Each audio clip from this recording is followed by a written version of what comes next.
we are organizing the 5th Sabancı Foundation short feature contest, and I would like to welcome you all.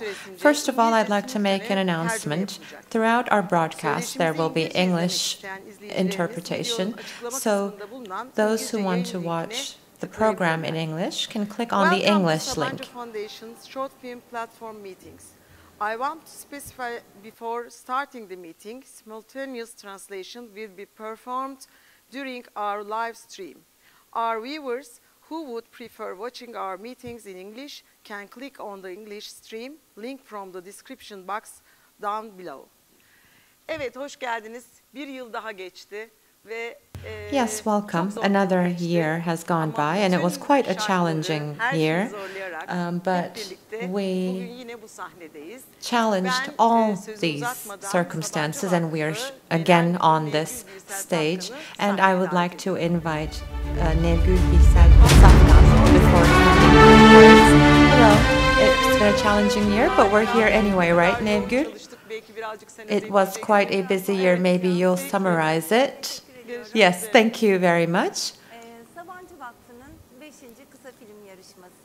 The 5th short feature contest of Sabancı Foundation. We are at the very beginning of this 5th event. Welcome, everyone. We used to come together physically at the Sabancı Foundation for this contest. However, because of the pandemic, today we are doing this live, and we are still all together. Now, why do we have a short feature contest? Sabancı Foundation focuses on education, culture and arts, and social change. And this contest touches on culture and arts and social change at the same time. For many years, we have provided support for arts, and we have the International Adana Theater Festival we have been supporting for 22 years.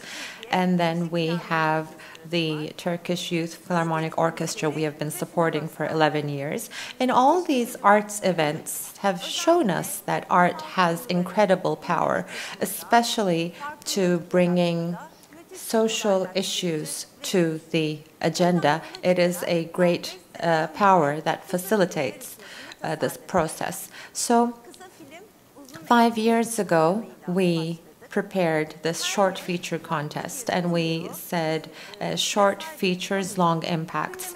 And every year we have a global issue that we try to bring to the agenda of the public.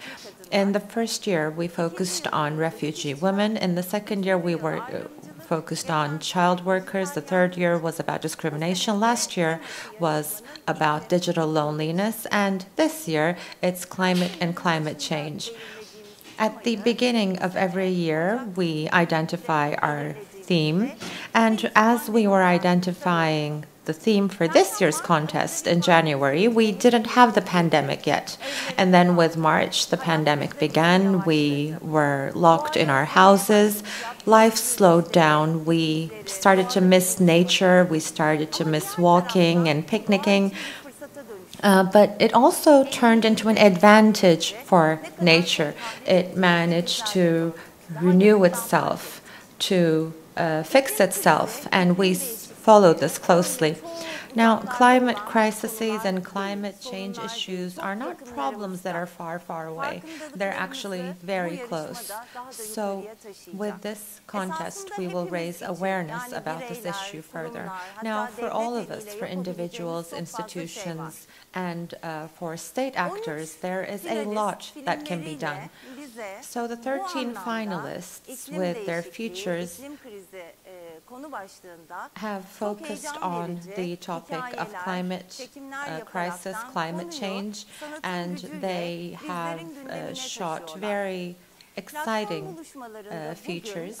And today, in the afternoon, as of 3:20, we will be watching the 13 features one after the other, and I hope that after viewing these features, awarenesses will increase and these features become an inspiration for each and every one of us to start to act on an individual level.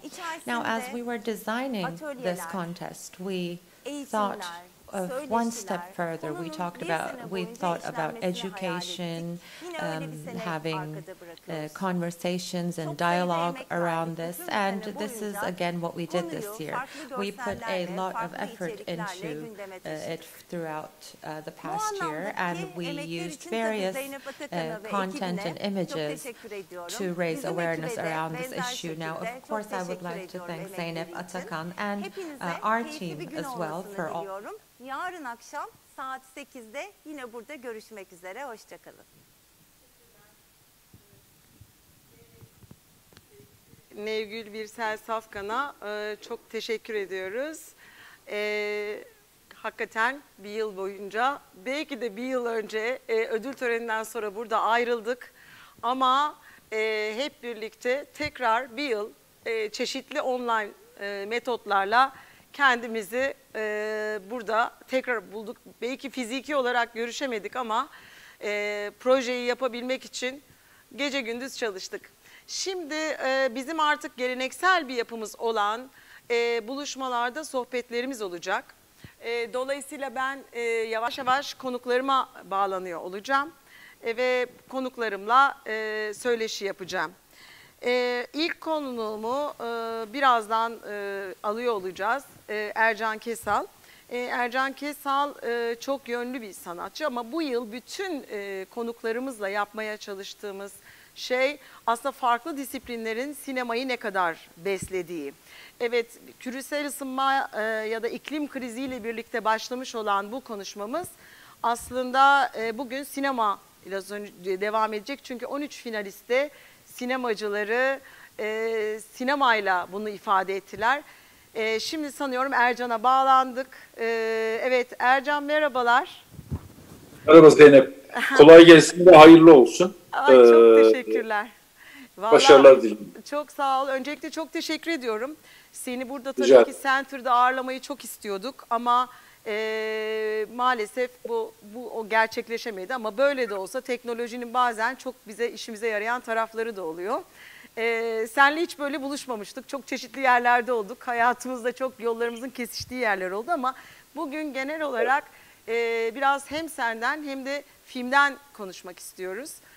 Çünkü aslında 13 finalistimiz şu an fiziki olarak sinemalarda izleyemedikleri için sağ olsunlar yapımcı Yamaç Okur'un özel bir zerafetiyle filmleri izlediler. Hatta onlar da sorular hazırladı ama önce ben birazcık senle başlamak istiyorum.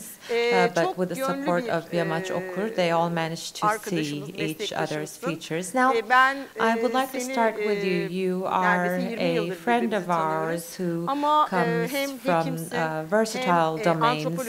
You are a doctor, you're also in the area of anthropology, sociology, psychology, you're an author, you're also in filmmaking, so I want to talk about all of this a little bit. Now, all information really feeds filmmaking, and Virginia Woolf had said all arts were born nude, but only filmmaking was dressed already when it was born. So what do you think? Let me leave the floor to you. Bazen internette sorun olabiliyor Zeynep. Son cümleni bir kez daha tekrarlarsan. Tabii ki. Sometimes there may be a problem with the internet, so I didn't get the last part. Virginia Woolf had said that all arts were born nude, but filmmaking was born with its dress. And you are also a person who is equipped with a lot of information that helps dressing up filmmaking, if I may. So what do you think about that? Sesim geliyor değil mi şu anda? Çok güzel duyuyorum Can ben. you hear me? Yes, I can hear you. Says Tıp the fakültesinde MC. öğrenciyken edebiyatla da çok hemhal olan birisiydim ve şiir meraklısıydım ve Ercan iyi Kesal şiirler is yazmak inaudible istiyordum. in the Bununla ilgili de ne simultaneous yapabileceğime bakıyordum. O zamanlar çok And güvendiğim we will ve continue şiirlerini de interpreting çok as sevdiğim bir soon as this şair abime translation is ne yapmalıyım iyi şiir yazmak için, ne önerirsin dediğimde psikoloji oku oğlum dedi, coğrafyayla ilgilen dedi, seyahatname oku dedi filan. Aslında söylediklerinin iyi bir şiir yazmak için beklediğim reçete olmadığı açıktı. Ben sanki başka bir edebiyata dair bir formül bekliyordum. Ama o bana başka şeylerden söz etti. Takıldı mı bağlantımız? Ercan bağlanana kadar Ercan'ın bu çok yönlü yapısını evet birazcık takıldı galiba. Evet. Aslında yaptığımız şeyler, uğraştığımız işler tek başına sadece o işle ilgili olduğu zaman bir kısırlık, bir darlık, bir fakirlik taşıyor. Bu Küçük küçük takılmalar oluyor galiba ama internet. Evet. Evet. Sanıyorum istersen daha devam edebilirsin istediğin gibi. Evet. Bu yüzden hekimliğimin, hekimlik sırasında yaşadığım hasta hikayelerinin, daha sonra edebiyatla olan ilişkimin, hepsinin eninde sonunda toplanıp sinemaya hizmet ettiğini fark ettim. Bu bir şanstı benim için. Çünkü tek başına bir sinema eğitimi almadım. Sadece bir sinema müfredatı okumadım. Aslında... Biriktirdiğim şeyler. Özellikle sinema için çok temel bir unsur olan senaryo konusunda beni çok zenginleştirdi, bana çok ilham verdi. İyi ki böyle bir mesleği yapmışım, iyi ki edebiyatla ilgilenmişim, iyi ki hikayeler biriktirmişim. Onlar kamera arkasında bana çok fazla kolaylık sağladı. Hem oyunculuk anlamında, aslında sadece kamera arkasında değil. Tabii. Hem oyunculuk anlamında hem yönetmenlik anlamında yolumu açtı. Evet, ben buna çok inanıyorum ve hatta yani ben sinema eğitimi almış birisi olarak So I truly believe in this, and as a person who has received education in filmmaking, I always say this, schools only slightly open a door for us, but it is about us to open that door all the way and observe the things we observe individually. Now, I mean, when my mother was born, there was only the radio. Today, my mother is using an iPad, so I believe making progress is very important, and I think that is quite similar to what doctors do as well. So both doctors and filmmakers need to develop themselves further. Now, we saw very slow but firm steps, and I have been a witness of that as well. Now, literature, of course, feeds into it a lot. İyi bir edebiyat durumu insanları epeyce geziyor. Biz öyle diyorum ki önce edebiyatçılardan, sinemacılar edebiyatçılardan etkilendi. Sonra filmmakers were influenced edebiyatçılar sinemadan etkilenip bir şeyler yapıyor. People in the literature field, and now it is vice versa. What do you think about that? Is this like a sibling relationship? What do you think? Edebiyatta tek başınızasınız. Now in literature, you're on your own. Süreç çok yalnızlık içeren. The creation of literature, that process involves a lot of loneliness, and most of the time, the things you do, it takes time for people to notice them. So literature is a task of loners, basically. But filmmaking, the process is quite rapid. I mean, the images, the story that you recently tried to tell in a movie reach your target in a very short amount of time. Yes, that's true. For that reason, Literature, kıskanarak baktığını hissediyorum. I believe, Yani, has a jealous look biliyorsun, on çok, filmmaking. sen de I mean, sevdiğini biliyorum. Kafka I know yaşadığı sürece, you like him a lot yaşadığı as well. sürece, Now, as long as Kafka was hiçbir alive, kitabının basıldığını, hikayelerinin, romanlarının he okunduğunu didn't görmedi. see Böyle bir any of şansı his olmadı. books O öldükten printed. sonra He ancak didn't biz see Kafka'yı, anyone read his novels. Kafka'nın We got to know him yazdıklarını. only after his Bu death. büyük, And this Evet, sanıyorum.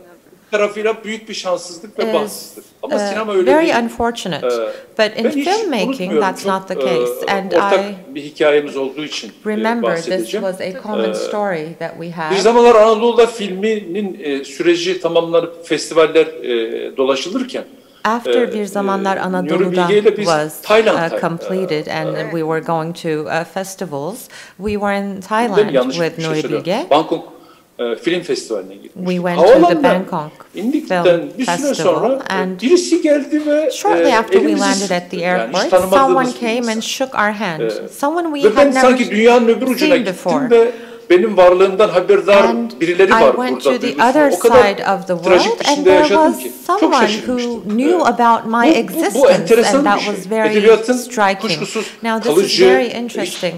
Of course, undoubtedly literature hiç bitmeyecek bir has süreci ve a gücü var very edebiyatın. permanent Lakin process, a sinemanın permanent hızı power that will tartışılmaz. never Bu end. yüzden However, edebiyat dediğin filmmaking, gibi its sinemanın speed hızını da üstlenmek, is sinemanın incredible. hızıyla And, gitmek, sanki of kardeşçe course, ve birbirini for, güçlendirerek bir yolculuk yapmak istiyor diyebilirim. people of letters, I'm sure they also want to speed up the process for themselves.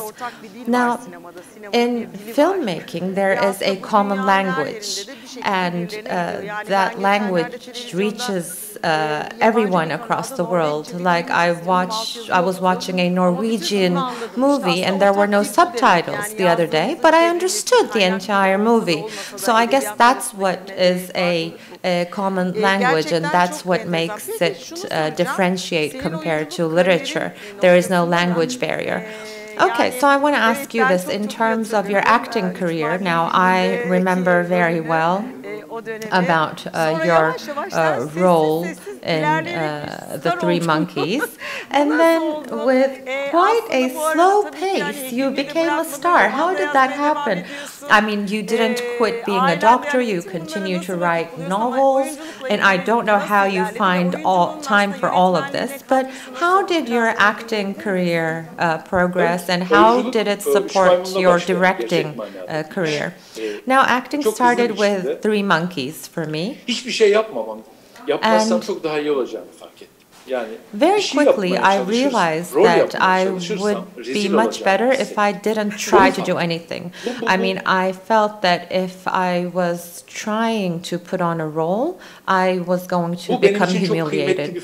And that awareness was very valuable for me. And afterwards, the acting anxiety I realized is the greatest setback for an actor.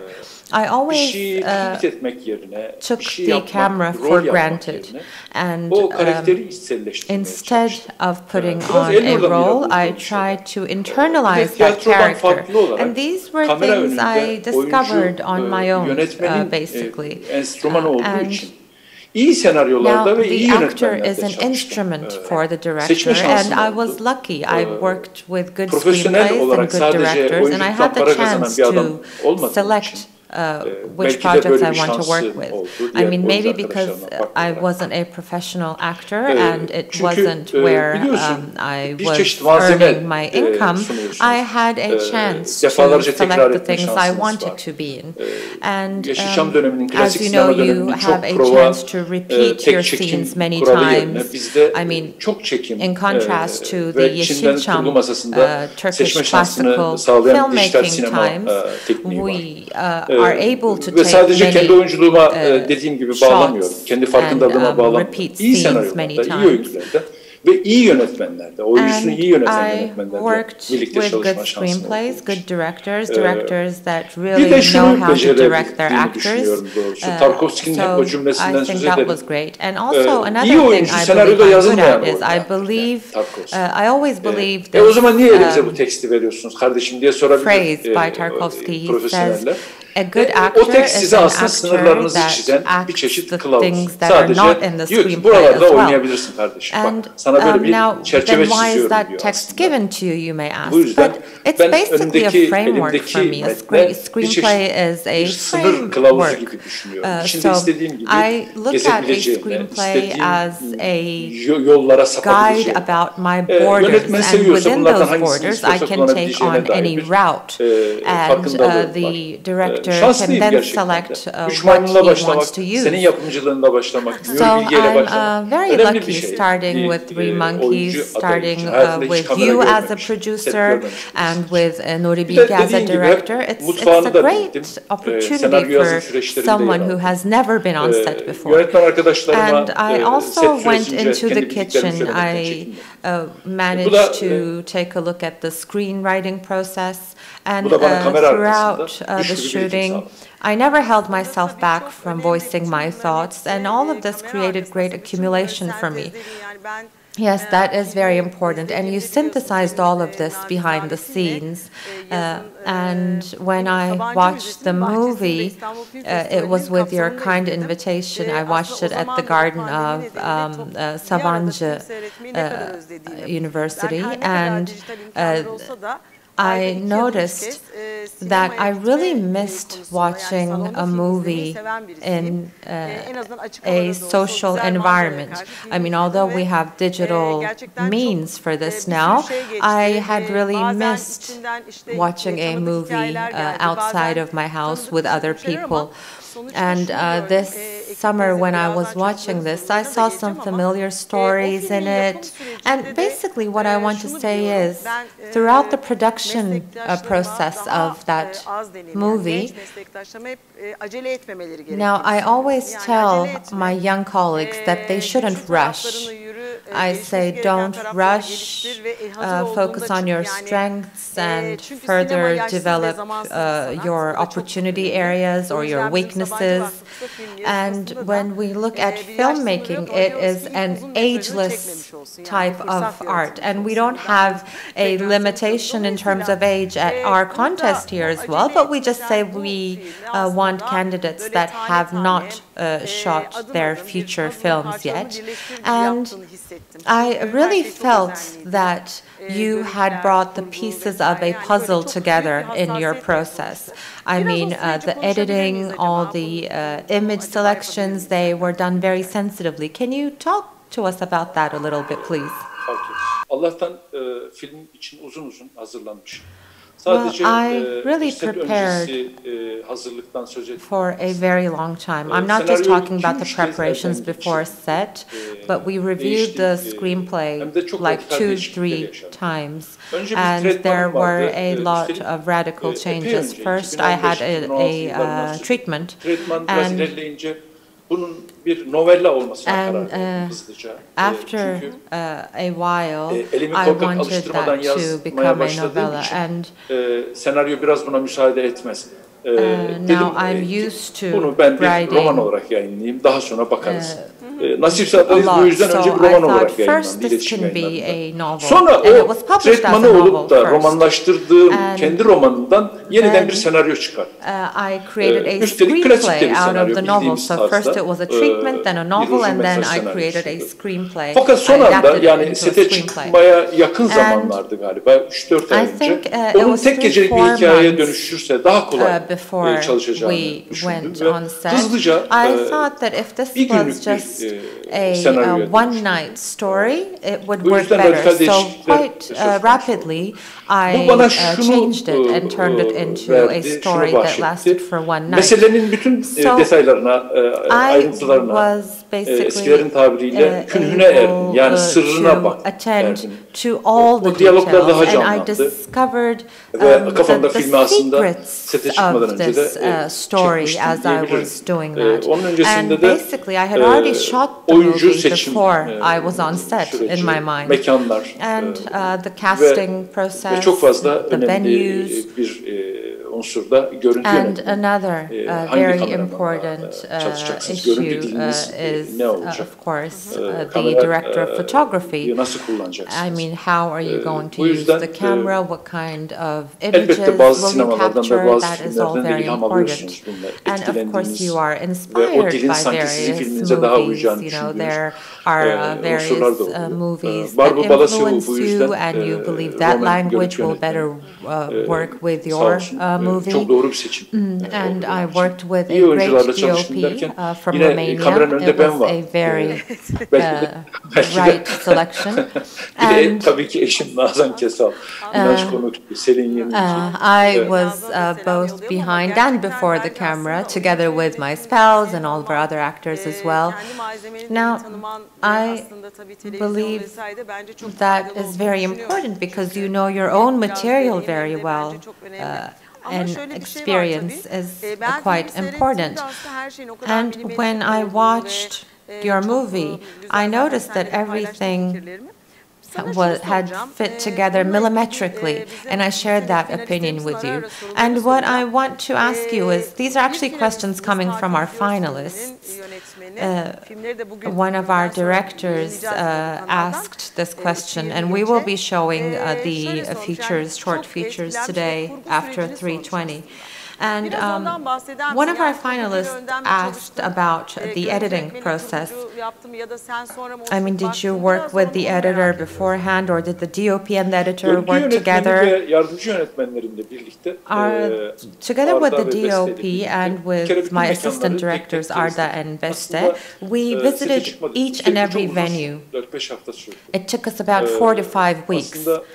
And basically, before we went to set, in our mind, we knew how we would use the camera in each venue, where we would place our actors, and what the traffic would be like.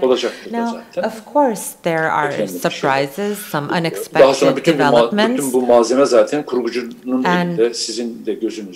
And all this material, of course, does evolve into something else in the hands of an editor. And my editor was Ali Aga. And with Ali Aga, we were in contact even at the time of screenplay writing. And as of day one of shooting, maybe not every day, but like at least every 2-3 days, we would watch our shots, and we would discuss what awaits us the next day.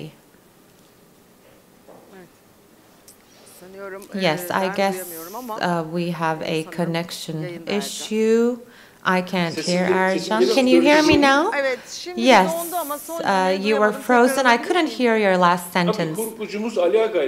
Yes, together with our editor Ali Aga, we were together throughout all the preparation process, throughout the screenplay writing process even, and basically throughout the entire preparation process. And from day one on set, Ali was with us.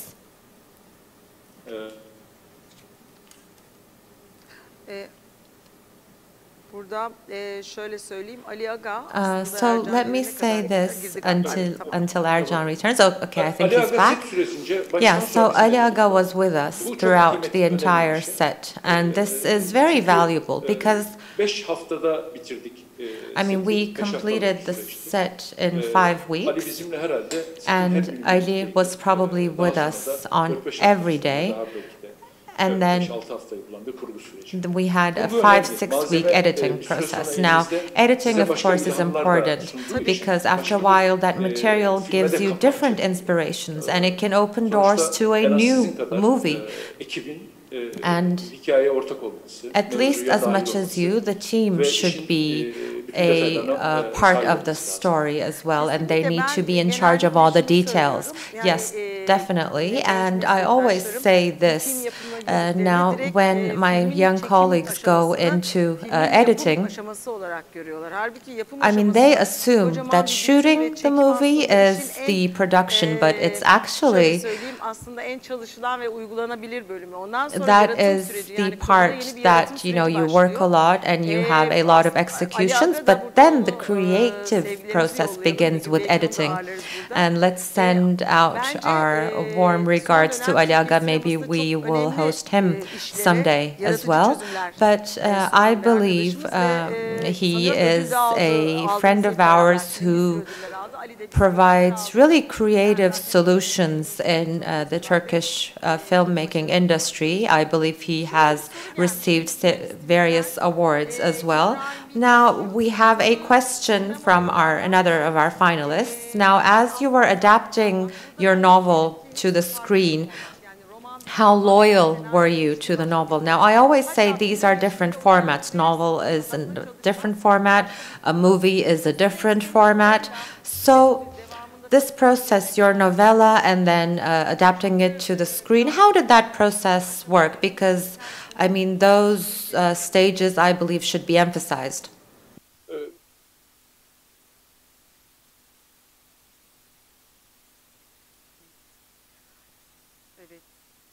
Yine doldu ama Tabii bekliyorum.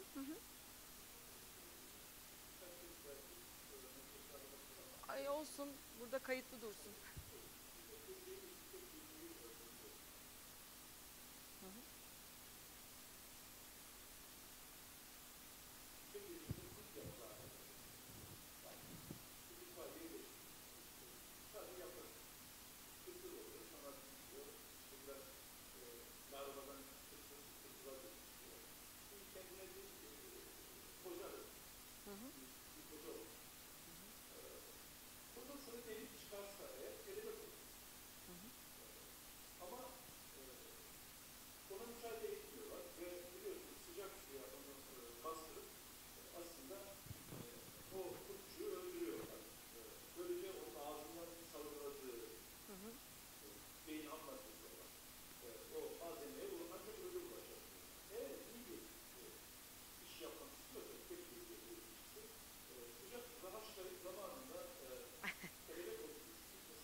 If the scriptwriter can be cruel, if you just want to make sure it's a good script, you don't want to give up on what you wrote, you want to do word plays and puns and metaphors and similes, then you can have a good novella or a novel, but not a good script. A good script requires that you actually kill your text. You should not refrain from killing your text. You have to be bold.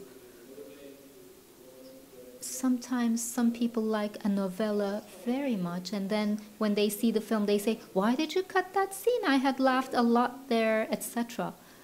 Well, this is a film. It's different. The novella requires something else. The novel requires something else. You have to make the distinction, for sure. You cannot give up on it. And that means you give up on the whole work sometimes. So in order to make the fine-tuning, you need to have life experiences and observations. This is very important. Recently, I am obsessed with some terms, showing and feeling, the difference between the two. We want to show and we want to get approval, and you have to alienate yourself at certain points. There is another question from one of our finalists, Ömer Faruk Güler. He is the director of Fresh Milk, Taze Süt. He asks about the beginning and ending scenes. Those are very influential. If you haven't watched the film, I'm not going to give any names, but soon it's going to be watched on a digital platform, I believe. And you can actually go back to this conversation. So the beginning and ending scenes, how did you create those? Because there is a metaphoric narrative there. There is a totally different thing there. Could you please talk about that? Did you add it afterwards? When you were creating that visual world, how did you design it? The entrance, is that what you're talking about? Yes, the beginning, before the generic, the prologue. Well, that's a dream. That's a scene from a dream. But it is separate from the rest of the film aesthetically. The camera movements, the filming technique, when we were deciding about those, I actually wanted to use the wedding camera that is actually chasing after the groom and the bride. So it is like that in a way, like a wedding camera. You don't give up on the faults on that or the dirty look of that camera. So I had decided on such a language, and I was telling this to Vargo all the time. In 2000s, in Ok Meydanı, when we were carrying out our activities, I had actually filmed all those scenes, and I was watching my team. I was making my team watch those. I told them, this is the world we are going to create. This is the kind of world we want to design. But I decided that I couldn't film the reverie with that method. So the reverie scene, the dream scene, is very aesthetical. So it's very separate from the language and the rest of the movie. It is more creative. It is more finer. That the language of the dream is totally different. In fact, there is one thing that I would like to tell the audience. Yes, we can do this as well. We can use this kind of language as well, but we decided to use this language. We decided to use a wedding camera, but if we wanted to have something more aesthetic and creative, we would have filmed it like this dream scene. Maybe that's what I wanted to tell the audience subconsciously, but those are two distinct languages. Okay. Those are two different forms of aesthetics. Thank you. Indeed, when we go inside a certain structure, the prologues are very important. You know, it invites you to the spirit of the movie. And I don't want to give too many spoilers, but in the film, you give this feeling of entering a different story very well through the prologue. I really liked it very much personally. The kids watched the film and they have great observations, so I wanted to share some of those with you, especially the details about life, because I always think about the fact that social sciences is very useful for literature, for film. So I want to come back to that point, indeed, because you are interested in psychology, and they also show those little details. For example, one of the girls working in the auditorium sits on the chair and she was rubbing her heels. Mustafa Tanrıkulu, one of the young people, said that was very interesting. And then there was this character following the garbage truck. That was a detail somebody else said. I think this is great because actually you are leaving a letter to the sea. It's like writing on the water, and somebody sees that. It's great that the young people see and realize those details, but you capture those details because you're part of life. You're just nurtured by so many things from actual life. So can we talk about that? Where do you get this energy from? What nurtures you in life? What motivates you in life? Particularly for the young directors, what are your suggestions? What do you advise? I heard your question, Zeynep. I can go on. When describing the artist is someone who notices what others just pass by. The artist is the person who notices what others just walk by, and that is what distinguishes the artist from the rest of the people. Other people would just deem it an ordinary occurrence, but the artist feels it profoundly.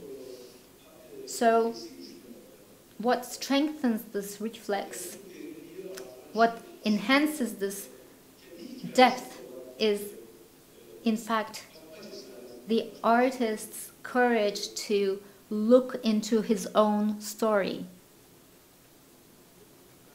I guess we're frozen again. Well, everything that we talk about, everything that we do is all about our own experiences. We're actually going back to our own identity, our own memory.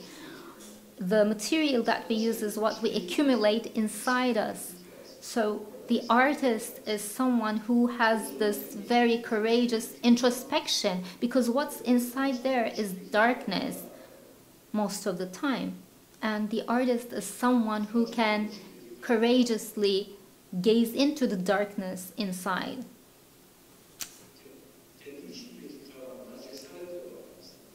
The artist is someone who gazes at the darkness inside with courage. Therefore, it is obvious that everyone sets out to tell a story. However, if they can't build this deep relationship with their story, they cannot tell the story of others, or it would be lacking, or they would think they could tell the story, but it's not real. It doesn't give that feeling of reality. And the audience notices sincerity and insincerity very fast. They either accept you or refuse you. In fact, they want to get courage from you. That's why they view you anyway. They associate themselves with their creation, and it is actually a journey to their own awareness. That's the relationship that the audience builds with cinema. In order to face our own shadows, we have to do some research, so that, you know, there are so many different ways we can convey the character. Can you hear me? Yes. In fact, there are 1,000 ways that we can express the character. We just think about ourselves, but in fact the character may experience it in a different way. Everyone has a different way of coping with life. We're very lucky that we have this information coming from the subconscious, and we are able to express this consciously through art. So the people who are dealing with arts or cinema, I think, are very lucky in this age. Well, during the making of the movie, you know, I see some partnering countries. Yeliz Gürkan, one of our finalists, asked a question. So it is a co-production of many countries. So as a producer, I've always had co-productions, and I believe that is the understanding in our age. How about your relationship with the producers? Of course, you had a relationship with your producers in Turkey, but how about the international co-producers? Did they have any comments on your script? Were they inspiring to you, or was there anything that bothered you in this relationship? I wanted to learn your relations with your co-producers. Well, can you repeat your last question again? Yes, you worked with international co-producers. How was your relationship? During the script process, how was the decision made? Did they read the script, or how did this process develop? Well, they decided during the script process ortaklarınız var. we had Romanian and Serbian co-producers. Tutuyor. Our sense of humor is very similar to the Balkan sense of humor. I think we have a more intimate, warmer relationship with the Balkan countries. I feel that we are looking at a more common world. Yes, you remember once upon a time in Anatolia's co-producer was from Bosnia-Herzegovina, and he was the director of the Sarajevo Film Festival, Mirsad Prijetreva. We had some other work with him afterwards. While I want to give this information, in this kind of independent films, independence means being independent from the audience, and independent filmmakers are not involved with the script. Maybe they can just give some ideas, but the artistic final decision is on the side of the director. Was that the case with you? Yes, they were very open about that. They really gave a lot of space to be free, and I was very happy with our collaboration.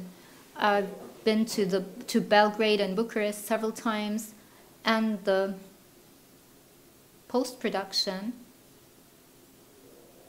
I believe it's frozen again. Yes, I can hear you now, Ercan. You were talking about post-production. You were saying that you did some of the post-production there. Yes, the coloring was done in Bucharest, and some of the sound was done in Bucharest. We went to Belgrade. What you say is very important. Finding co-producers, this kind of collaboration and the relations are very important. Yes.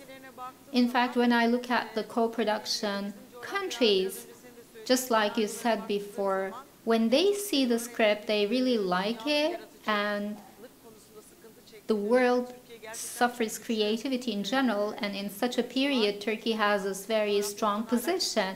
From our geography, we can still produce great stories, and it spreads throughout the world. This is very important. The film's opening was in Rotterdam. The international premiere was in the Rotterdam Film Festival. So the production process goes on, and it's very difficult to find partners. So our geographies seem to be an advantage. Working with such partners from close geographies is something that I personally like. You're not just partners, but you develop this lifelong friendships at the same time. Ercan, we're nearing the end of this chat. I have a question. What is your next plan?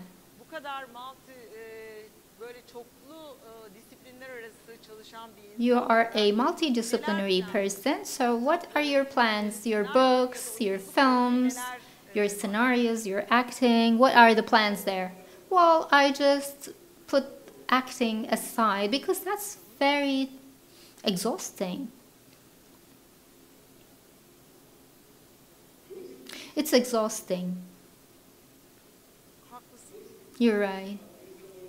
Therefore, I will actually stop acting. I will not act in my second film. You're going to rest a little bit. I understand. I will write more scripts and film more. As you know, I was outside Istanbul. I live in Izmir, Urla. I live with Nazan and Poyra, so our family is in Izmir. We don't visit Istanbul much anymore. It's great to think and write and read.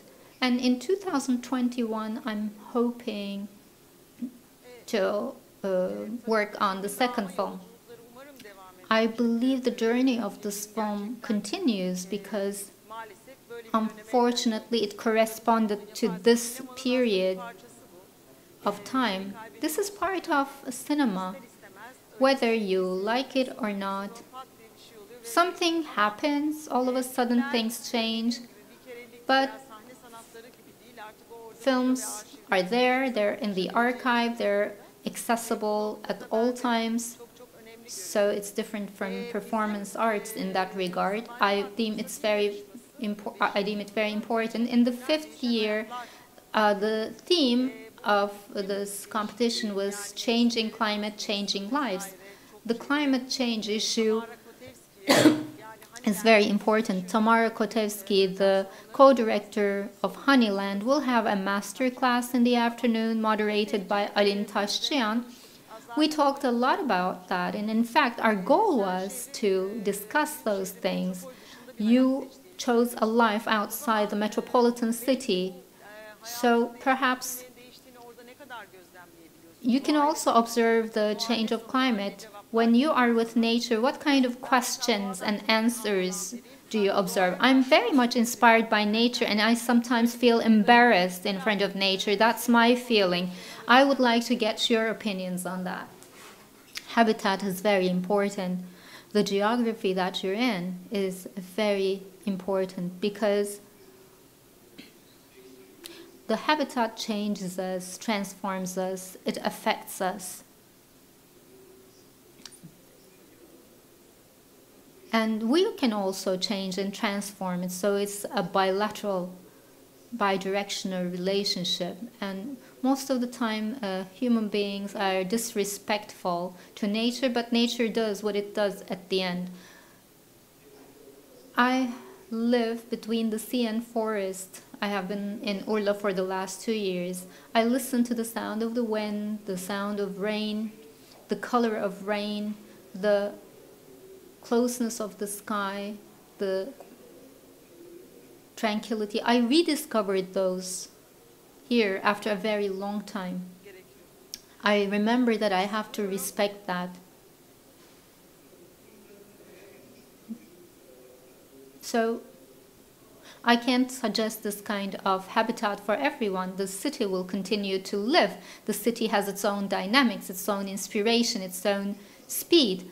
But it's very tragic that we're making it impossible to live. I hope that what we've experienced is a lesson. I hope that we don't miss those things that we used to do ruthlessly, like consuming more, polluting more.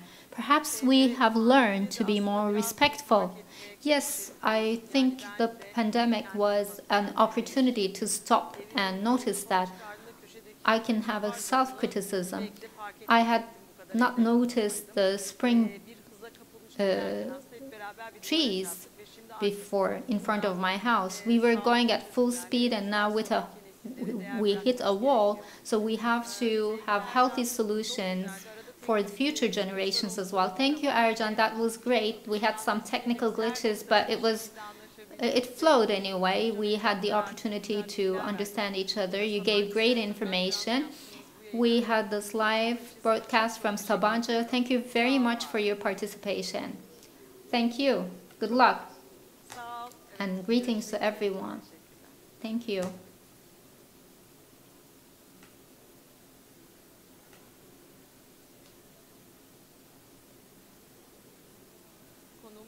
I will continue with my next guest. It's a colleague that I really love. She's someone who does a lot. Dilek Aydın, welcome. Thank you.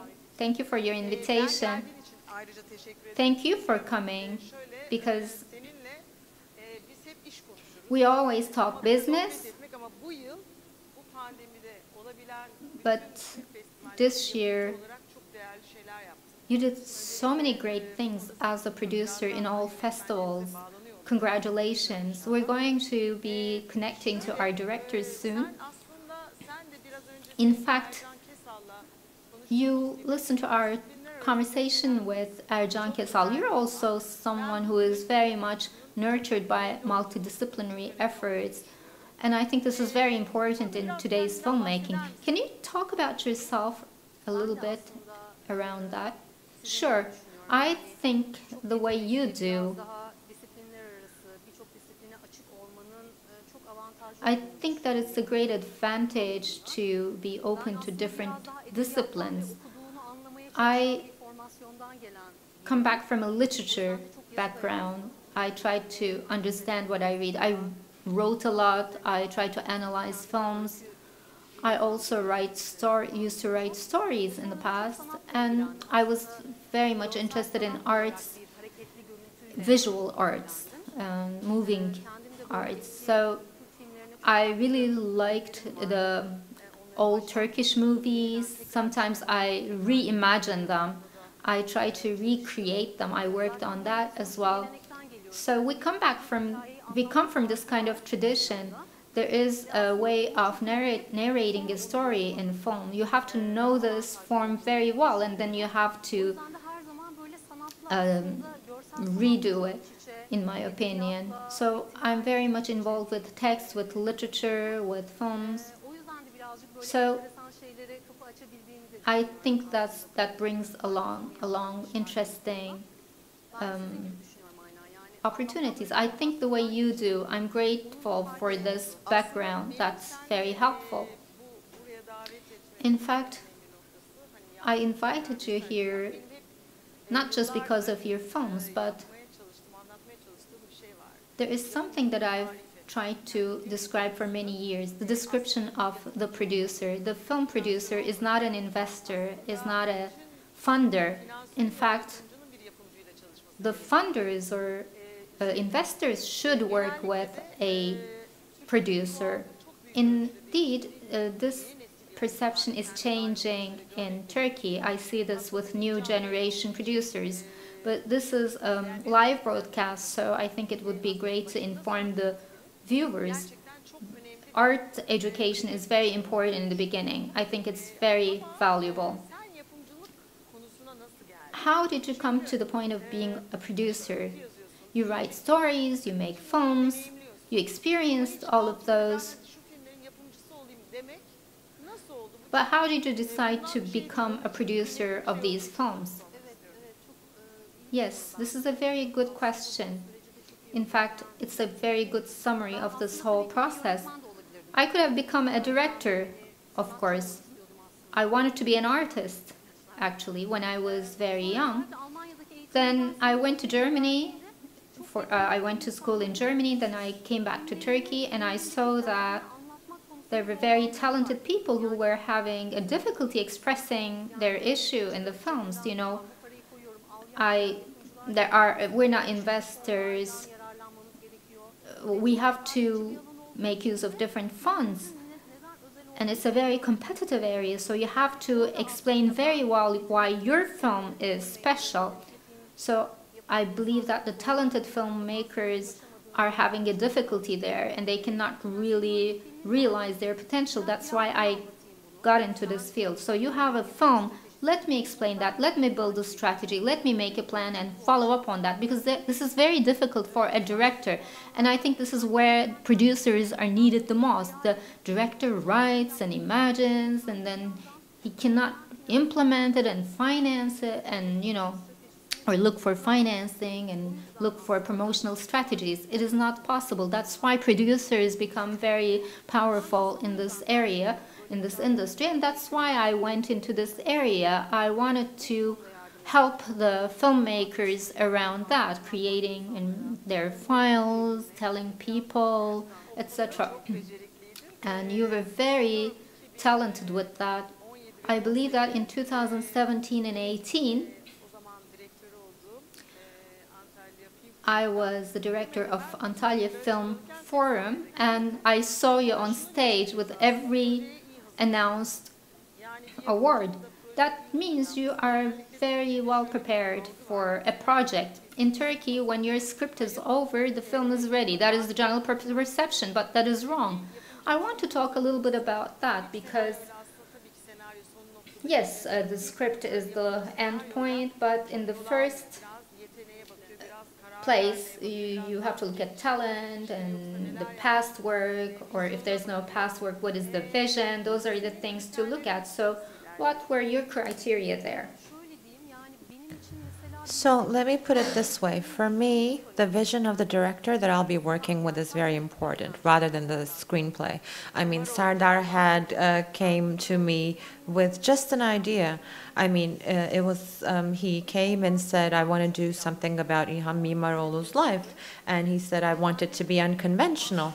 It was summer of 2016, and I said, okay, if you want to do something unconventional, let's do this together. And he also talked about how Mimaroğlu's wife would be involved, and I really liked the fact that he wasn't turning it into an instrument. He wanted to make use of the wife in a non-instrumental way.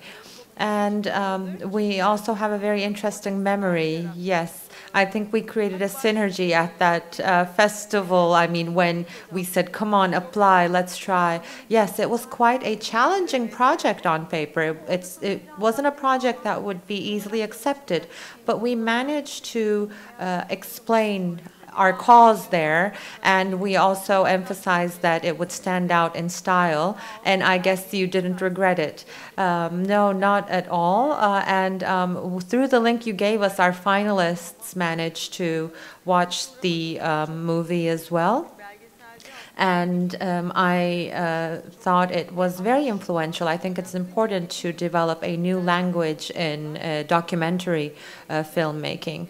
And I believe that is happening these days, because for a long time TV dominated the documentary field. Yes, so we have 13 finalists, and their films will be screened this afternoon. And I was really impressed when I watched the films. I mean, all the candidates were very good. And of course, this is about sensitivity to some world problems. And the main goal of the short film competition of Sabancı Foundation is to be able to touch up on some world issues through motion pictures. And we are basically writing letters to the future. I mean, we may not be here in the future, but those letters, our art will remain. So you said the director's vision was important. What do you mean when you say vision? Can you elaborate on that? Well, this may differ from producer to producer, but for me, what's important is for a director to be able to think outside the box, go beyond the mold that has been created with their imagination. I mean, it was the case with Azra as well. I never wanted to do something that everyone else was doing. But there can be another producer that doesn't really attach too much importance to form or style, and you know, they may just be interested in the content. But for me, style and form were very important. Of course, that doesn't mean to say that screenplays or the story is not important, but a director to have a vision about the style of what they're planning to do, to have a goal to be unconventional, is the #1 priority for me. And with Serdar and Azra, we were on the same page about this, and that's how we come together. And before the short films that I create as well, they're always, I always have a trial run first. I need to see a director that is trying to bend the mold. Yes, I mean, it is very important in terms of creativity, because we are kind of revolving around like 20 themes around the world, but filmmaking is about how you choose to express your content. And working with directors, working with creative people is very important. I mean, especially in independent filmmaking, because you shouldn't really go into their area, you shouldn't pass their borders, and you also need to create a comfort zone for them. So when I work with a director, that's the case for me. I believe that would be the case for you as well. It's important to be able to get along with the director. The character of the director is important, right? Well, of course it's important, but there are always ups and downs, and I think to be able to manage these is another important skill that producers need. And when I start to work with such creative people, of course, I start off with having respect for their area, and my goal is to facilitate them in reaching their full potential. That's how we set off as producers. But directors then also need to accept that, I mean, in the context of the works that I have done, there were people who always accepted this. So I was lucky, but the producer is also a creative element. I mean, when we say something, we're not just saying it for financial purposes or because we, you know, say it's not going to happen if you don't do this. It is because we also have a creative process going on. Yes, definitely. I mean, the producer perspective is like, okay, so they're good in organizational skills and they know foreign languages, so that's fine, you know. Then they also say you're not putting any money into this, but I mean, you're putting in a lot of effort, and it's not just the effort, you also invest your budget. I mean, it's always 20-25% of the budget risk is on us. So how did your path come together with Azra? And we are connecting to them now, but for a very long time. I mean, yesterday we had an acquaintance meeting, and before that we had some written correspondence, but he is a director that I have been following for a very long time, and I was very happy to learn that you guys were working together. So let me ask you first, and then I'll ask him and welcome him. Well, we were in close circles. I mean, the creative sector is quite small, so we were always in the same circles. And he had attracted my attention with his short films. I used to write articles in the Altyazı magazine at the time, and I really liked his work. And then they wanted me to recommend someone who would I mean, I had a friend who wanted to work about cities and activism, and that would focus on dance. And I said, well, there is already something that has been done, Sulukla Minor. And of course, they really liked it. And we started to see each other more. And then Azra told me about his new project. And of course, I was greatly influenced by it, and I wanted to do it together. So when I was selecting my guests here, of course, I looked at the productions, the creations they had done, but also I believe your journey with Azra and Serdar is very inspirational for our finalists, and in the sense that it shows them that this journey is quite a pleasurable one. I guess I can see Azra now, right? Hello, hello. First of all, thank you for joining us. Now, I asked Dilek previously, and your short film Sulukule was very striking. I recently watched Enhayatlar, Ghosts, and in the last year, in 2020, you received an award from the Venice Festival, and that was something that I screamed as I was watching at home. So can we talk about how you came together with Dilek, and can we hear about this Venice process a little bit? Yes, of course. Now, first of all, how our paths crossed with Dilek.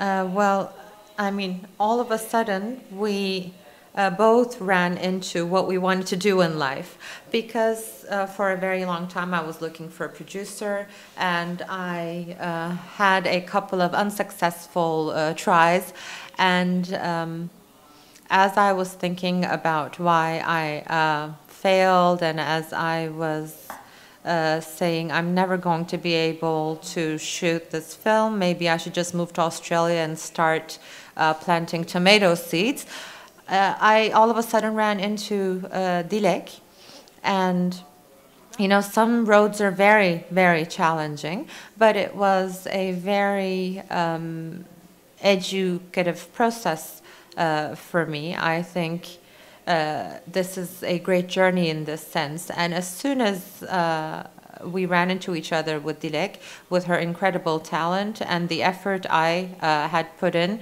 that brought us together. You know, we basically discovered whether or not we could go into some great engineering task together.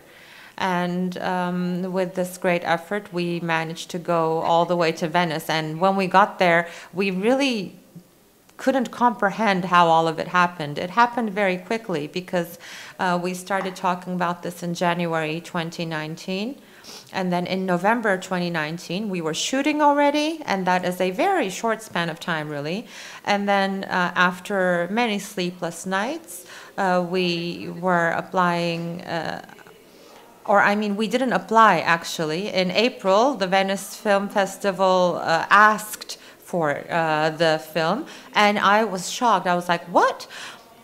Because, you know, we had gone through quite a challenging road, and I was always focusing on developing my technique further.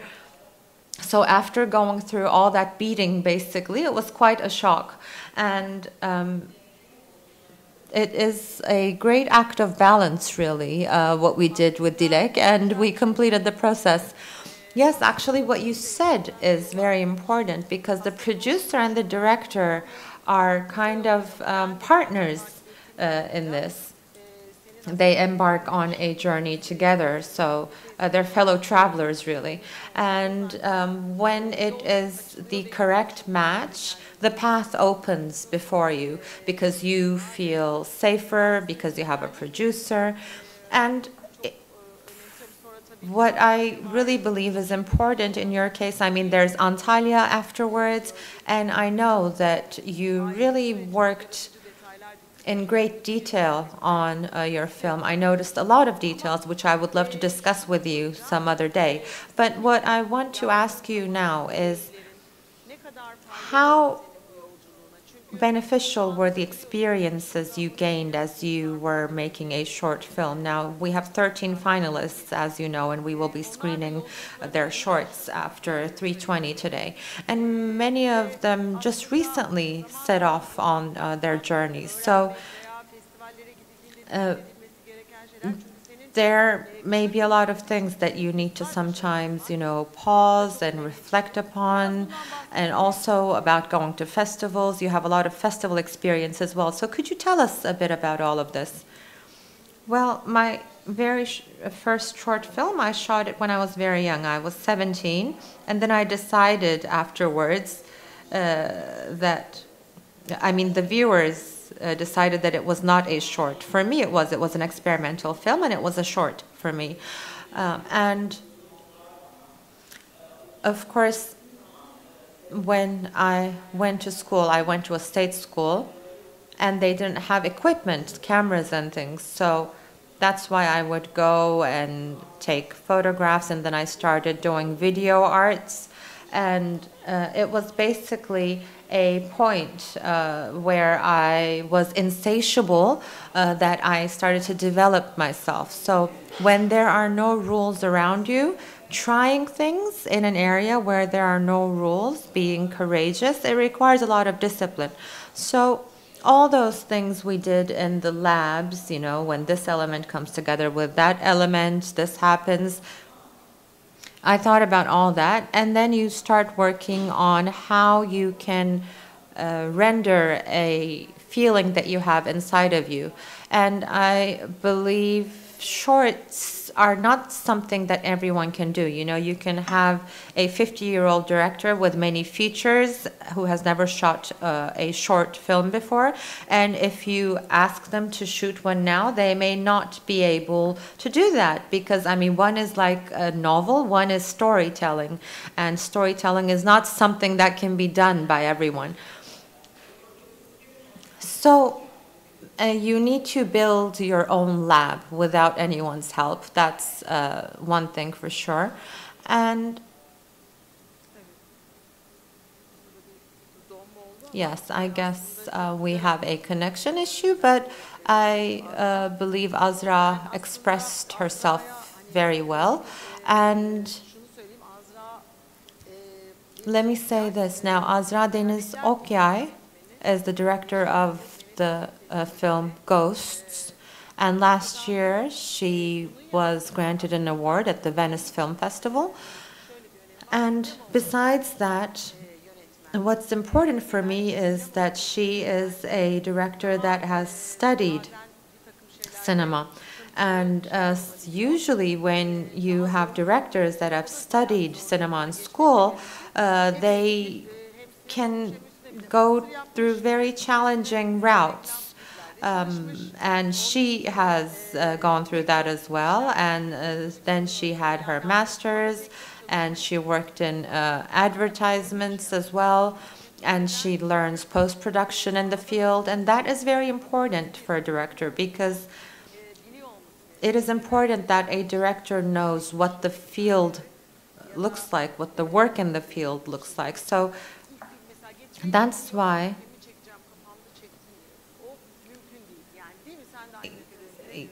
I believe it is important that a director tries shorts. You know, sometimes people say, I have my first feature all shot in my mind. And, you know, it doesn't really seem realistic to me. Yes, I mean, Azra, as she said as well, you know, the more you're in that lab, the more test tubes you touch, basically. You know, how an image is captured, how it's processed, what happens in the editing room, what happens after the editing. The more a director has information about this, the more they know what's going to happen in the end.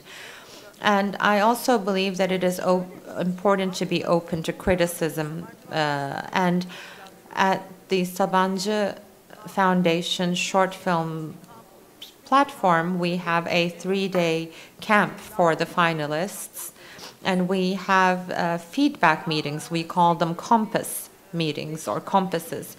So we have 5 important professionals from the sector who watch their films, and they talk about how they liked the movie, how they disliked it, how they passed it. So this is something that I do a lot. I really enjoy working in this style. And yesterday, there was a part that I loved. There were some very tough criticisms coming, and they were saying, the directors were saying, this is incredible feedback, thank you. So the new generation, fortunately, is very open to criticism. Yes, we lost Azra for a while, but I guess she is coming back now. So you're back. You can hear me, right? Yes. Yes, but I guess we still have a connection problem. Well, while you weren't here, what we talked about was, I mean, your education is in the cinema area. I come from that discipline as well. And it is always more challenging when you go through the education, because you study it, but you can't find a job with your diploma, basically. You need to personally develop yourself, and somehow our work is perceived to be, or people perceive our work in a way that it can be done by anyone, you know, that you don't have to study it.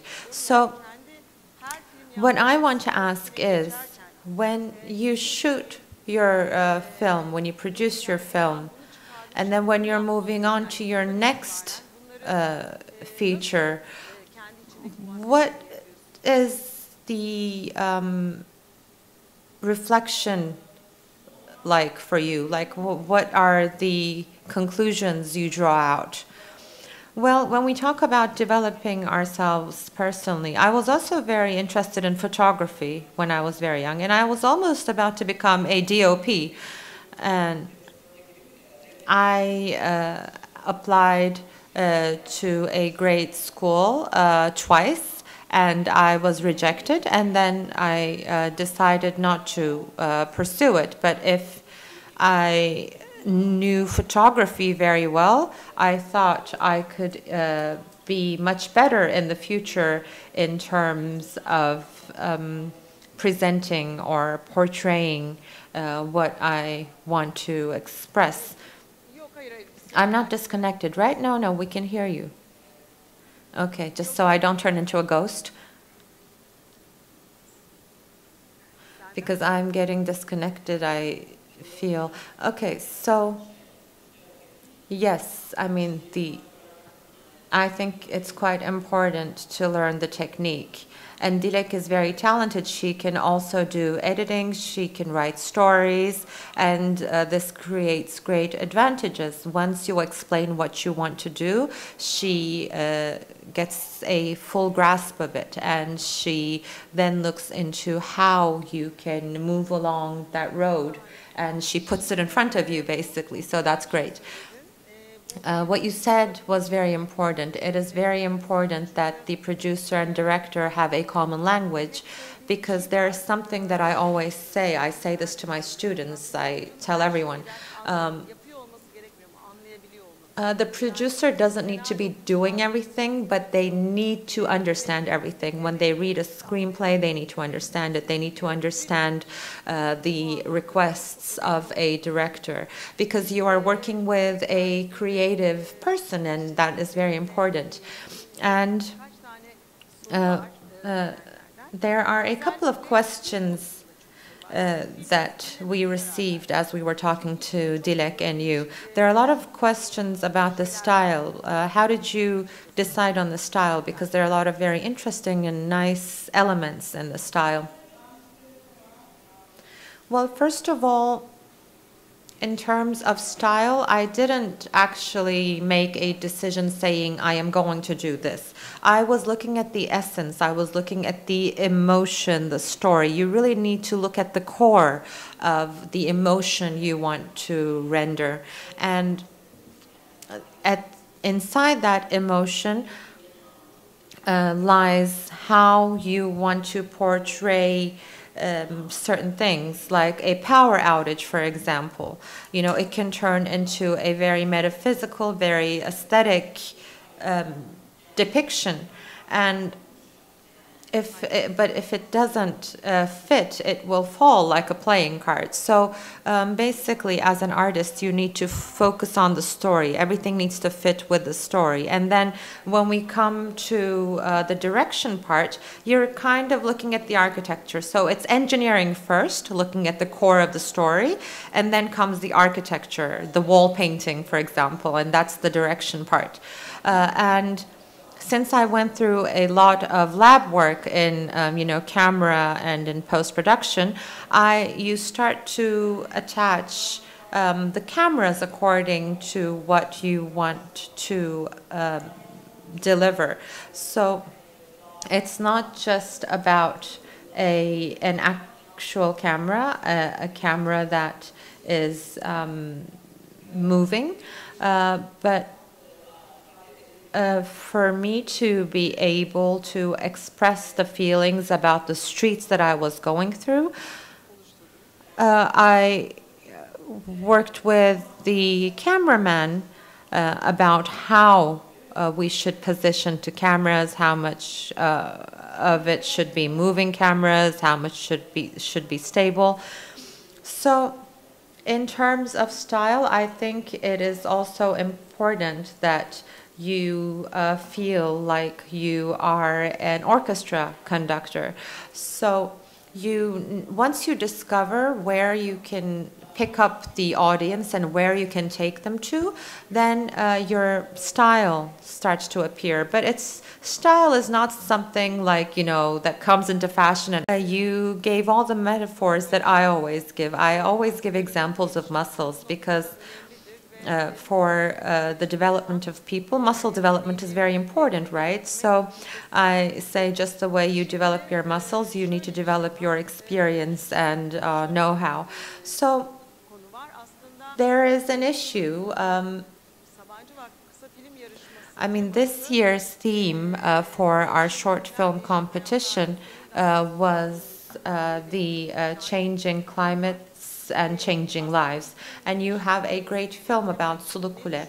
So what do you think about this theme about climate change? Because you also focus on urbanization, the people, the impacts on people. I observed that a lot in your film. So what do you think? Well, first of all, I come from a family of urban planners. So since my childhood, I learned the difference between looking and seeing. I mean, I lived in Safranbolu when I was very young as well, and I learned about the protection plans. I was also in Mardin during the protection plans were being developed. So when you start protecting, you start to understand that culture is very important for the future. I mean, you know, that is only an architectural example. Just look at Italy, for example. All the architectural protection there also leads to a lot of art, a lot of creation. But this was an issue that really didn't attract the attention of people unless it was directly impacting them. So finally, people are realizing the importance of this. When I was shooting the Sulukule film, there were people from my family who were trying to rescue Sulukule, and I really saw how it led so many people to collapse all those developments. So once I shot the movie, you know, it was like a trial for me, and it was screened at the IF Film Festival, and I got so many emails after the first 3 days saying thank you. So basically I had just thrown a stone into a lake, but then I saw that it resonated across a huge area, and I then understood that, you know, the feeling I had about the need to do something about this was right, and it really created a lot of reflection. Yes, and it is also important for directors to hold up a mirror on the era and voice the problems of that era. So Azra, thank you very much. I would love to get together with you in other times as well to talk about filmmaking. And you can watch the short films this afternoon. I would really be happy if you watch them, and I would really also want to bring you together with them sometime. Thank you very much. So Dilek, isn't that so nice? I mean, filmmaking is a very challenging road, but it also gives us the greatest emotions of our time. And for me, it's quite challenging to work with people who want quick results. Is that the case for you as well? Well, yes. I mean, our work takes a lot of time, so you can't be impatient. Sometimes you have a plan, but it can take 5 years or 2 years. There are documentaries that last 12 years. Now, I am a person who likes speed, but as I grew up, I also noticed that speed doesn't really help. So slowing down has a lot of benefits as well. And we openly discussed this with directors at the beginning, because sometimes, you know, they may fall into that trap of impatience, but they need to understand that they need to be patient and that this will be a slow process. But usually, I mean, if the person has shot even just one short film, they know that it isn't a speedy process. I mean, you know me, for example. I am quite a speedy person normally as well. In my personal life, I try to be very patient when it comes to filmmaking because I believe quality is more important than quantity in this case. So when you read the scripts, how much do you intervene with the script? I mean, I guess you give ideas, but do you ever say change this specific part? Well, I work very closely with the directors one-to-one in all phases, and I usually allow ourselves to convince each other. Sometimes I convince them, sometimes they convince me. I experienced this with Azra as well. There were times she convinced me and times that I convinced her. It was the same case with Serdar. For example, Serdar was very stubborn about some elements of the style, but we managed to find a common ground. And basically, that proved great results for us. I think that's very important. As long as there is no logical issue or, you know, there isn't a very significant issue, you respect the creative decisions of the artist. Yes, but sometimes during editing, for example, you may need to review those artistic decisions. And at that point, because there is a case lying in front of them, it is much easier for them to see what we're talking about and, you know, that, you know, it's not good to do something the way that it's being done. And you come from 35 millimeters, it's probably an era where you need to be very careful about what you're shooting. But now we're in the digital age, so we are not having that many resource problems. So there are times we have changes in the editing process as well. So I think Serdar is coming. Welcome, Serdar, first of all. Thank you. Thank you for being with us. For me, what I'm going to do is, I mean, I must say this, Mimaroğlu is like a baby that I witnessed the birth of. I remember the time you guys came to my office and told me about the project. And to speak frankly, at that time I thought, you know, all this material, what kind of a project will this be, what will happen? But then it went through a lot of festivals, it got awards, it marked its name under many achievements, and it also created a brand new perspective in the documentary world. Now, the things I want to say, the things I want to ask, there's quite a lot actually, but this project, I got to know Dilek with this project basically, and I saw how you weave this project.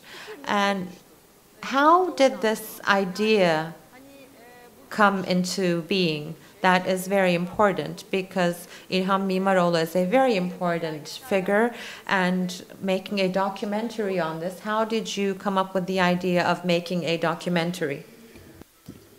Of course, for one thing, it's great to be here for me. Your contribution in Mimaroğlu is very valuable for us. How did the project come about?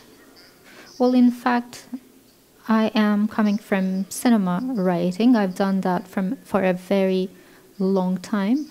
And I shifted to short films recently. I was in festivals, in the jury. I'm in the committee of short films and filmmakers association. So I have moved to the area of short films in recent years. And I'm a graduate of 9 Eylül University Fine Arts School, but I am interested in research. So for very long years I was in broadcasting and, you know, project management, etc. But at one point I realized that a lot of people around me, especially my friends who graduated with me, worked in film sets. You can work in film sets for very long years, and it actually takes you to being a director if that is your final wish. But in fact, I was afraid of sets because in physical work, I can get exhausted, but I can sit in front of the computer for 3 days in a row. And at one point, I realized that you have to wait for the right time for certain things in life. So at one point, I decided to make films. And what motivated me for films was my interest in music, in electronic music, in modern music, especially in the first half of 20th century. There was some electronic music trials, and my passion for that motivated me because I thought there wasn't a lot of work around that music in Turkey. When you come from a research background, you realize there are very important composers, musicians in Turkey, but not much was done, unfortunately. So I'm talking about this archive work in a way. So I made a short film for just trial, and a colleague collected sounds. I filmed that and documented that, and it was my first time working with a professional visual director, and this was very useful for me. It taught me a lot. I continued work with Erdem Helvacıoğlu.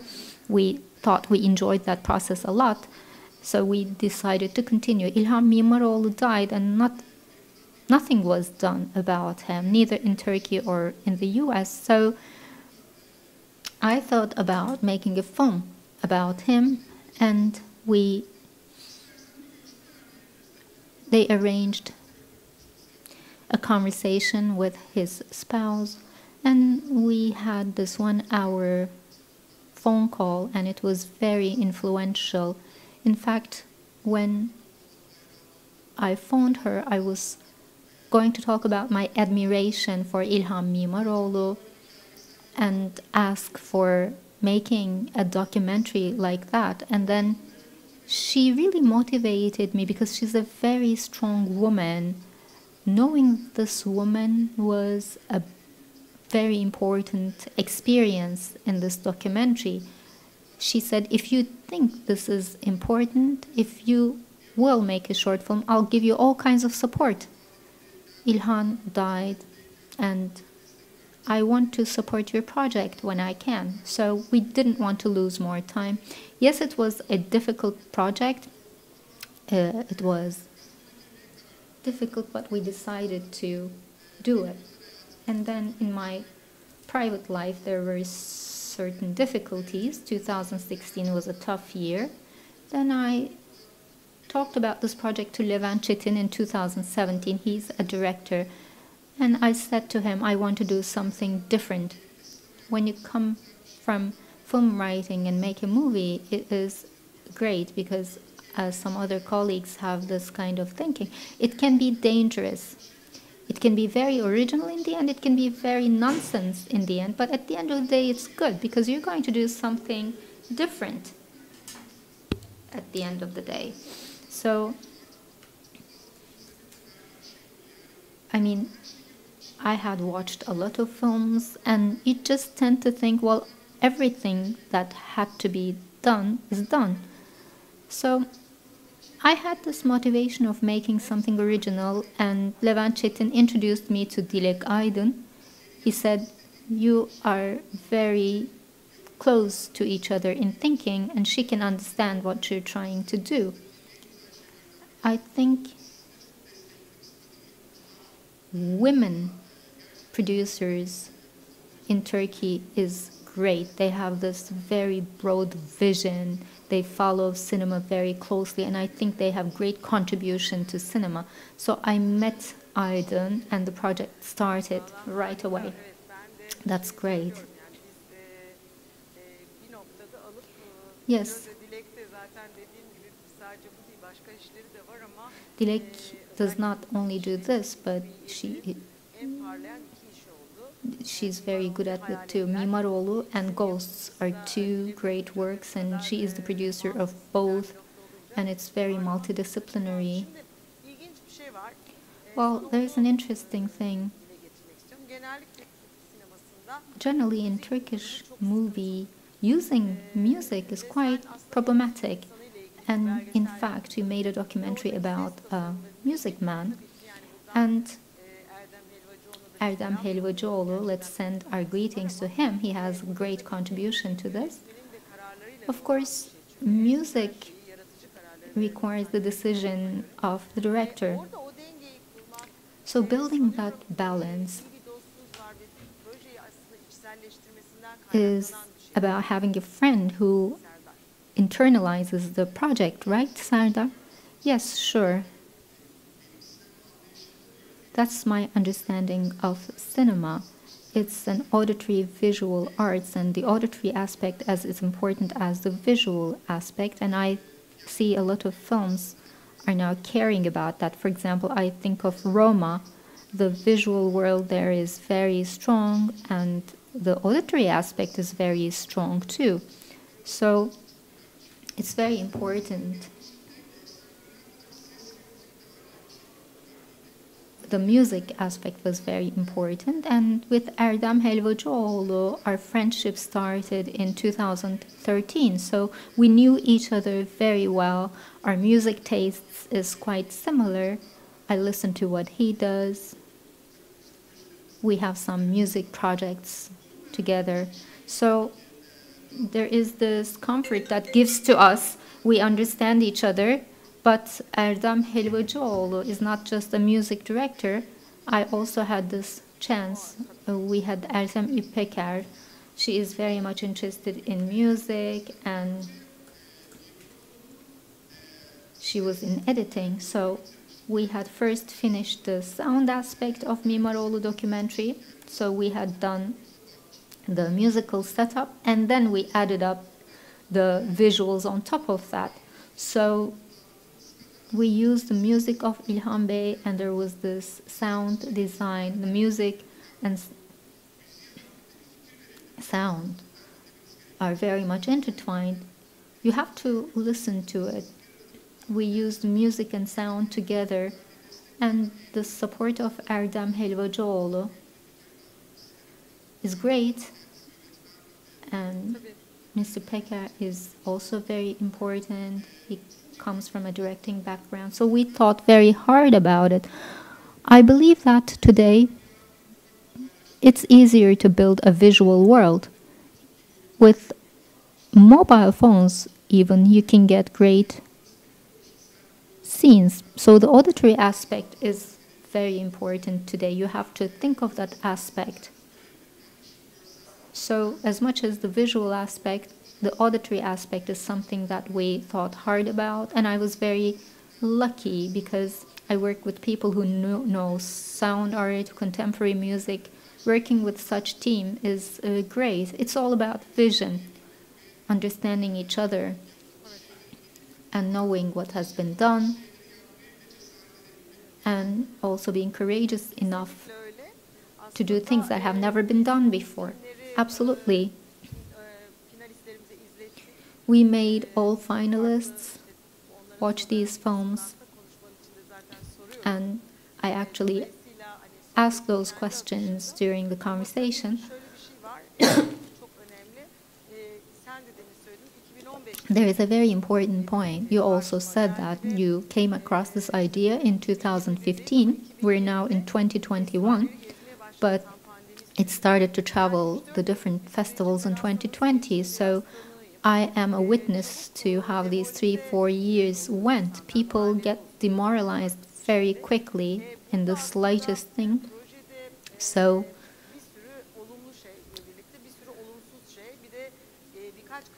there were a lot of negative things as well as positive things, and it was a project that took place in different continents. I have this question to you. This is a question asked by others. When there was something negative throughout the project, how did you motivate yourself? Well,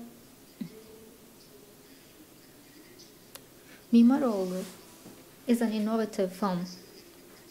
I get comments around that. They say it's a new form in documentary. I'm very happy to hear those. When moving with the team, I took a decision. In the past, male directors would go into the set and build pressure and follow this godlike authority approach. I don't really believe in that. I don't believe in director as a god. I believe that there needs to be a good teamwork, and your biggest luck is your team. You move together. So it's very important to work with people that you can get along well with. When we did as a team, we did work as a team, it was very important that everybody understood what everyone else did. Mimaroğlu's backdrop is very much like a school. we had to remember what had been done before because we were doing something new. And I believe that, you know, the short film finalists are watching us, so I want to add this point. We generally prefer the secure path when we do something because it brings awards and success most of the time. But despite everything, experimenting is awesome, and the documentary area is very open to experimentation. So behind the camera, we were like a team working on an art project. We worked together. We were like a museum team thinking about the archaeology aspect. So the behind the camera works differently. Of course, there were tough times. The other day, I was talking to Dilek. We went to New Jersey for filming, and we have 2 interviews at the university. We were very tired, and we would go back to the city. The team was very hungry, and it was impossible to find any food at that university, and there were only biscuits in the machines, and that was very tough, very difficult. But I believing in your project, knowing the difficulties is important, and everything that you do is very valuable. It's done for the first time. You witness the excitement of people. When you interview the friend of İlhan Mimaroğlu and see his eyes well up, you see what you're doing is important, and this is what motivates me. Doing something for the first time is what motivates too. Yaşar Kemal wrote a letter to İlhan Mimaroğlu, and when Rüstem Bey gave it to me, I cried because I was the first person to see that. So we had a lot of such moments. We discovered things together. That is the nice thing about making a documentary. If you are working with passion, despite all the difficulties, you persist. And Dilek can talk about that for hours. It was very difficult because it was set in many different countries. So you have this motivation, Zeynep Hanım. You find the power inside you. Yes, absolutely. Witnessing the issues of this age is important, and the directors are like ambassadors who do so. So this year's theme is changing climates, changing lives. So as a documentary film director or documentary filmmaker, how do you approach this issue? For instance, we're in the pandemic times, we cannot travel anymore, so it's great for the carbon footprint because you went to the US, etc. So about changing lives and changing climates, can you say a few words? Well, I believe everything is changing today, you know, changing climates, changing lives. I believe we have to have a new perspective. For example, I am reading a book nowadays about history in the beginning of 21st century. It is not just human-centered, but it is considering other organisms in nature. This is very innovative because we are very human-centered in all disciplines. So I think we should get away from that human-centered approach, but act like organisms in the earth, like any other organism. So we should just look for this future with other living organisms. So we have to develop a new perspective because the world is really in a serious alarm, and the politicians may be disregarding this across the world, but it is not going to be invisible anymore. We're going to feel it in every way. So the changing lives, the changing perspectives, changing art will be important maybe. So I think we should all think about what can be done for this earth, a perspective that includes all living organisms.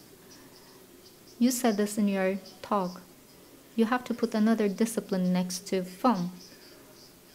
For me, it's music or contemporary art videos. So I think we should also think about scientific work. We should be interested in science as well. of course, climate science too. So I think that will help develop a new perspective or a new art. It will be easier. Serdar, çok güzel özetledin. you summarized it so well.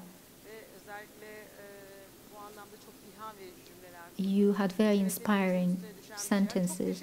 Thank you very much for your participation. En kısa zamanda yeni filmlerde, yeni projelerde buluşmak üzere. Hope to meet in new films, in new projects. And I will go back to Dilek. Thank you. Thank you. Dilek, evet ya ne Yes, kadar güzel, Dilek. böyle filmleri seyrettiğim halde bir daha hele Mimaroğlu'nu 2 kere seyrettim. I watched Mimaroğlu twice and I want to watch it a third time. Well, in fact, in general, Biraz önce 2 yönetmenimizin de söylediği bir şey var. Ekip two directors underlined one thing, setting up the right team. I think that is the foundation of the whole thing. I read a lot of research around that. Human capital is our biggest wealth and we have to use it well. yanına bir de ne koyduk? Film setlerinde And now film krizine neden olabilecek şeyleri azaltmak. reducing what causes this climate crisis, transformation, simplification, those are some new ideas. So what do you follow? What is your approach? Yes, I think that is a very important. A film is made with certain resources. Who will use those resources and how? That's very important. From the assistant to anyone else who's working in the set, how much can we get along, or how much do they understand what we're trying to do? This is very important. Well, climate is an issue that I pay attention to. I think we have to build green sets. I have very strict rules about that, and in fact I'd like to start an initiative around that, like those paper cups, prints, etc. We have to get rid of those. I think there should be... We first set up meetings about that. There won't be any plastic or paper cups. Please bring a thermos. If you don't have one, we will give it to you. So we have these strict rules in the sets. And when we talk about those, we don't work with people who say, I don't care. This is very important for us. So the people who understand that are aware of the zeitgeist. They're aware of what's going on in the world right now. And it's not about formal education. It's about a certain worldview. And when you work together, you don't have a problem with those people. You understand each other. Yes, absolutely, changing and transforming. For instance, last summer, an international team visited our office. We sent everything to recycling. Yes, even if there's paper, it is recycled elsewhere and it's back to nature, so this is very valuable.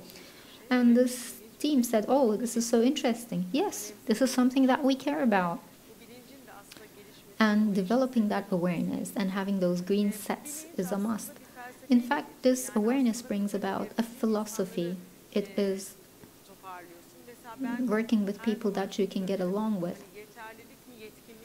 Is it about adequacy or competency or character? I always think about character because competency can be gained. I'm ready to pay that effort, but in fact, this is a matter of the heart. It is being committed to the same goal. When I am filming this movie, I'm not going to pollute the environment. I'm going to respect human rights. I'm not going to extend the working hours. So those criteria are very important. So when we were working on this year's theme,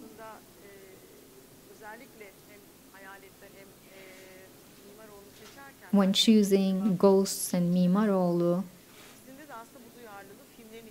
I saw the sensitivity in the films, in both of them, and you were the source of that, and I think that is great. And what is your own opinion about changing climates and changing worlds?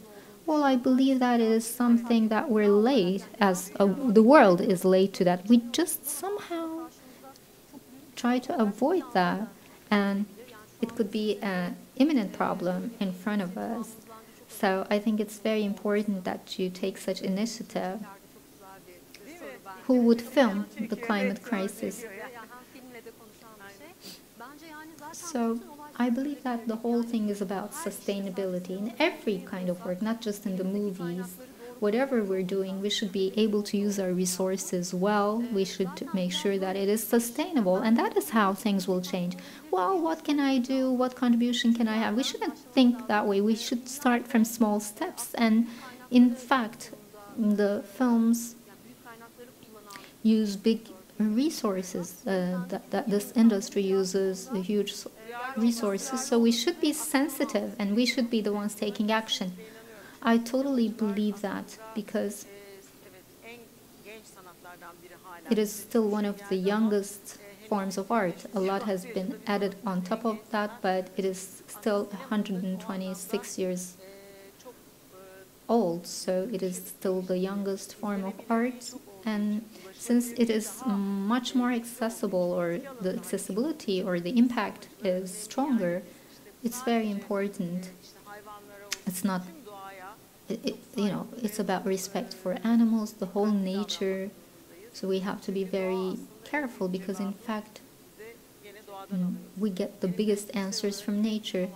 So that is what I get inspired by most personally. I go to nature and I see rebirth there. It is never late for anything. We can do everything.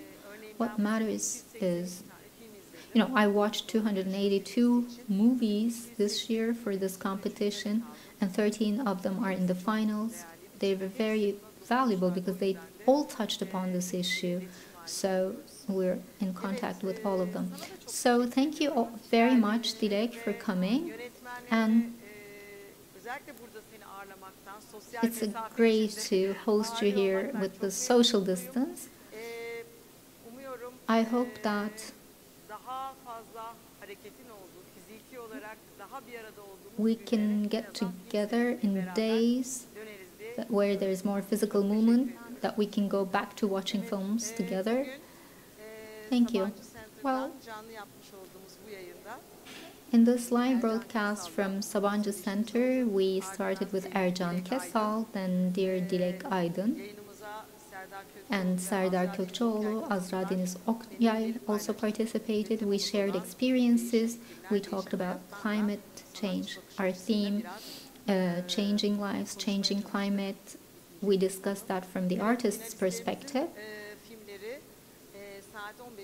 So at 15:20, the films will be broadcast on YouTube, but we will continue meeting throughout the day. I won't be on stage anymore, but after a 1-minute break, that is at 1:30, we will have dear Alim Taşçıyan as the moderator, and the 5th Sabancı Foundation short film competition opinion leader Tamara Kotensky, and the co-director Ludomir Stefanov, the co-director of Honeyland. There will be a masterclass, a live masterclass, again through the Sabancı Foundation YouTube channel. It will be possible to view that. I want to thank everyone who watched, and see you at the masterclass.